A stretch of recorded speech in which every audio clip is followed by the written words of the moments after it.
लाओ त्जू की बुक दाओ दे चिंग को पढ़ना एक नशे के जैसा होता है, लेकिन इस नशे में सिर्फ वही लोग झूम पाते हैं जो लाओ त्जू की बातों में लॉजिक नहीं बल्कि सच्चाई ढूंढते हैं, क्योंकि उनके हिसाब से सच काफी इर्रेशनल होता है और वो बिल्कुल भी सेंस नहीं बनाता। इसी वजह से दाओ दे चिंग में लाओ त्जू सिर्फ और सिर्फ मेटाफर्स में बात करते हैं, क्योंकि जब भी कोई इंसान उस दुनिया की नॉलेज दे रहा होता है जो हमारे पांचों सेंसेस के पार हैं, तब उसे मेटाफर्स यानी रूपकों का ही यूज करना पड़ता है।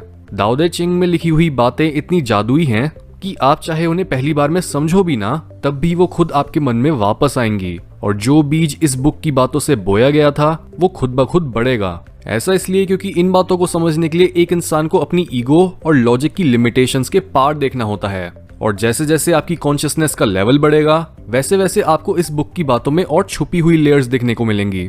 इसमें बोली गई बातों की गहराई का कोई अंत नहीं है, हर शब्द 100 किताबों के बराबर है। आप लाओ त्जू की बातों को गलत भी साबित नहीं कर सकते, क्योंकि वो कभी कोई आर्ग्यूमेंट ही पेश नहीं करते। कुछ ऐसा ही स्वभाव है दाओइस्ट फिलॉसफी का। इसलिए अब बात करते हैं लाओ त्जू की दाओ दे चिंग में दिए सबसे जरूरी लाइफ लेसन्स की। Lesson 1, truth is only reached through silence.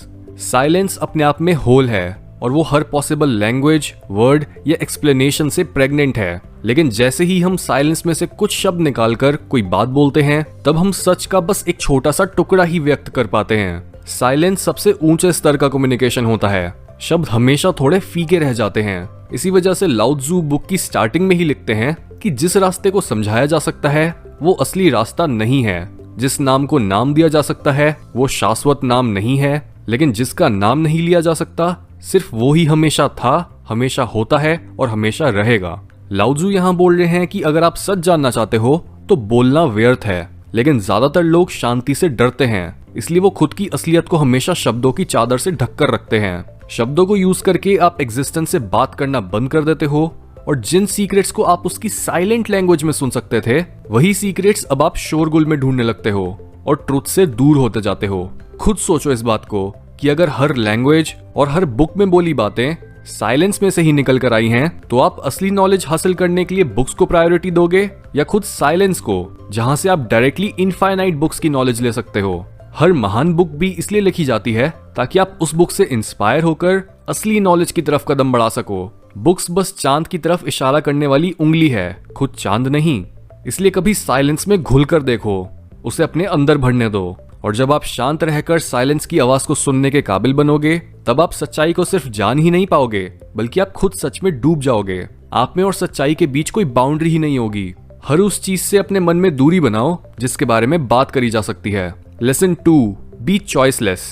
जहां भी आपको कोई चॉइस लेनी पड़ती है वहां आपका मन बीच में आ जाता है, लेकिन जैसे ही आप अपनी जिंदगी को लगभग चॉइसलेस बना लेते हो वैसे ही मन ठहर जाता है और आप यूनिवर्स के फ्लो के साथ खुद को अलाइन कर पाते हो। यही रीजन है कि क्यों लाओ त्जू कभी भी मेडिटेट करने के लिए नहीं बोलते। वो बस इतना कहते हैं कि यूनिवर्स के फ्लो में पानी की तरह बहो, कहीं भी पहुंचने के लिए ज्यादा जोर मत लगाओ। इस तरह से वो हमें हर समय ही मेडिटेटिव स्टेट में रहने का इशारा देते हैं ताकि हम किसी भी चीज को रिजेक्ट ना करें और हर चीज को एज इट इज देखें। ये बात हमने द स्कूल ऑफ विजडम के एपिसोड सही और गलत में भी करी है कि अगर आप अपनी अवेयरनेस की रोशनी अपने किसी भी ख्याल या क्वेश्चन पर रखो तो हर वो ख्याल, इमोशन या क्वेश्चन गायब हो जाएगा जो बस असली होने का ढोंग कर रहा था। एग्जाम्पल के तौर पर कोई भी इंसान कॉन्शियसली गुस्सा हो ही नहीं सकता। जैसे ही आप अपने गुस्से के बारे में अवेयर हो जाते हो वैसे ही आपका गुस्सा गायब हो जाता है। इस तरह से हर वो क्वेश्चन या डाउट खुद ब खुद गायब हो जाएगा और आप एक चॉइसलेस जिंदगी जी पाओगे जब आप हर चीज कॉन्शियसली करोगे। खुद को बस एक विटनेस बना लो जो बस पूरी दुनिया को बिना किसी बायस के देखता है। ऐसे में जिस चीज पर भी आपकी नजर पड़ेगी और जितनी बार भी नजर पड़ेगी तब आपको हर बार ऐसा ही लगेगा कि आप उसे पहली बार देख रहे हो। अपनी जिंदगी को जानबूझकर मुश्किल मत बनाओ। जिंदगी आसान और बहुत खूबसूरत है। बस इस फैक्ट को देखने के लिए खुद के पुराने बिलीफ्स को गिराओ, अपने थॉट्स के साथ आइडेंटिफाई ना करके। Lesson 3, love without hate is not true love. जो प्यार नफरत को भी प्यार नहीं दे सकता वो प्यार कमजोर और नपुंसक है। बिना हेट के लव अधूरा है, क्योंकि हेट लव का ही एक पार्ट है, वो उसी की संतान है। प्यार को अच्छे से समझने के लिए फर्स्ट लेसन को ध्यान में रखो, क्योंकि जो चीज आप साइलेंस में सुनोगे उसी आवाज और उसी जगह तक आपको प्यार पहुंचाएगा। बिना जुदाई और नफरत के प्यार के दिल में एक छेद रह जाता है जिसे सिर्फ नफरत ही भर सकती है। दुनिया में इतनी ज्यादा हेट इसलिए है क्योंकि लोग हेट को रिजेक्ट करते हैं और उसे ऐसे ट्रीट करते हैं जैसे वो इस अस्तित्व का पार्ट है ही नहीं। इसी वजह से हेट हमारी परछाई बनकर हमें अनकॉन्शियसली कंट्रोल करने लगती है।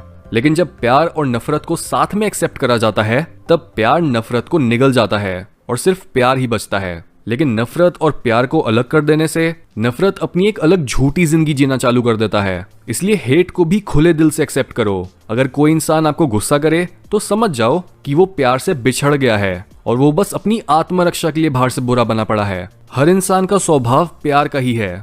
प्यार हमेशा नफरत से ज्यादा ताकतवर रहता है। इसलिए अगर आपके घर में या आपके अपने पार्टनर या दोस्तों के साथ लड़ाई हो तो इस लड़ाई को भी उनके प्यार का ही हिस्सा समझो। हर इंसान की हेट उसकी प्यार की पुकार होती है। हेटर्स प्यार के भूखे होते हैं, लेकिन प्यार अपने आप में कंप्लीट होता है। इसलिए प्यार बनो। Lesson 4, the nature of existence is feminine. दाओ दे चिंग जितनी फेमिनिन बुक मैंने आज तक नहीं देखी, क्योंकि रियलिटी भी फेमिनिन के जैसी ही है। तो ये ऑब्वियस है कि रियलिटी को समझाने वाली बुक भी इसी नेचर की होगी। एक फीमेल का जादू कुछ ऐसा होता है कि वो एक मेल को बिना सिड्यूस करे ही सिड्यूस कर देती है, बिना फंसाए फंसा लेती है, बिना हाँ बोले हाँ बोल देती है, और वो बिना कुछ करे ही सब कर देती है। फेमिनिन का रास्ता होता है पैसिविटी का, जबकि मैस्कुलिन का रास्ता होता है अग्रेशन का। लाओ त्जू की बातें भी इसलिए इतनी कन्विंसिंग लगती हैं क्योंकि वो एक तरह से हमें फेमिनिन एनर्जी को यूज करके सिड्यूस कर रहे हैं। वो हमें सच बता भी रहे हैं, लेकिन सच को साथ साथ छुपा भी रहे हैं। वो मैस्कुलिन की तरह डायरेक्टली नहीं बल्कि इनडायरेक्टली हमें सच के पास पहुंचा रहे हैं। एक मेल हर तरह की तरकीबें बनाता है और अपनी एड़ी चोटी का जोर लगा देता है एक फीमेल को अट्रैक्ट करने के लिए, लेकिन एक फीमेल कोई इनिशिएटिव नहीं लेती। वो बिना एक मेल के पीछे भागे ही उसे पकड़ लेती है, और तो और वो ऐसा प्रिटेंड करती है कि वो उस मेल में इंटरेस्टेड ही नहीं है। कुछ ऐसी ही लाओ त्जू की दाओ दे चिंग है, जिसमें ना तो कोई लॉजिक है और ना ही पढ़ने वाले को कन्विंस करने की कोई चाह।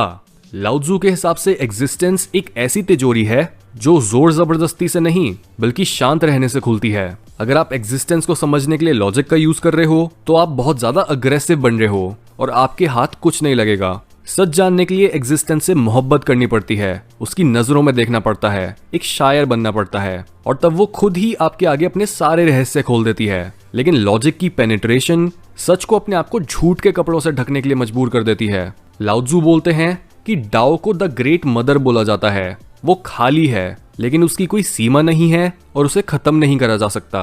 वो असीम दुनियाओं को जन्म देती है। वो तुम्हारे अंदर हमेशा मौजूद होती है और तुम उसे अपनी मर्जी से यूज कर सकते हो। यानी जो चीज हर चीज को जन्म देती है वो हमारे अंदर ऑलरेडी है। यहाँ इस बात पर भी ध्यान दो कि जस्ट बिकॉज रियलिटी हर चीज को जन्म देती है इसलिए ही उसे फेमिनिन बोला जाता है, क्योंकि जन्म देना एक फेमिनिन क्वालिटी है। बायोलॉजिकली भी हर बच्चा पहले एक फीमेल ही होता है और टेस्टोस्टेरोन के रिलीज होने पर ही उन फीमेल फीटसेस में से आगे चलकर एक मेल बच्चा बनता है। रियलिटी की नेचुरल स्टेट फेमिनिन है, मैस्कुलिन नहीं। हम सब यूनिवर्स की कोख में हैं और हम यूनिवर्स से भरे हुए हैं। इस यूनिवर्स के एफर्टलेस एक्शन को ही डाओ बोला जाता है। यूनिवर्स कोई मेहनत और जरा सी भी जल्दी नहीं मचाता, लेकिन वो अपने सारे काम पूरे कर लेता है। इसलिए हमेशा डाओ में रहो। और जैसा कि लाओ त्जू बोलते हैं कि कलर्स आंखों को अंधा बनाते हैं, आवाजें कानों को बहरा बनाती हैं, फ्लेवर्स टेस्ट को मारते हैं, ख्याल मन को कमजोर बनाते हैं और डिजायर्स दिल को सुखा देती हैं। असली मास्टर दुनिया को बस ऑब्जर्व करता है, लेकिन सिर्फ अपने इनर विजन को ही ट्रस्ट करता है। वो बिना अटैच हुए चीजों को आने और जाने देता है और उसका दिल खुले आसमान की तरह आजाद होता है।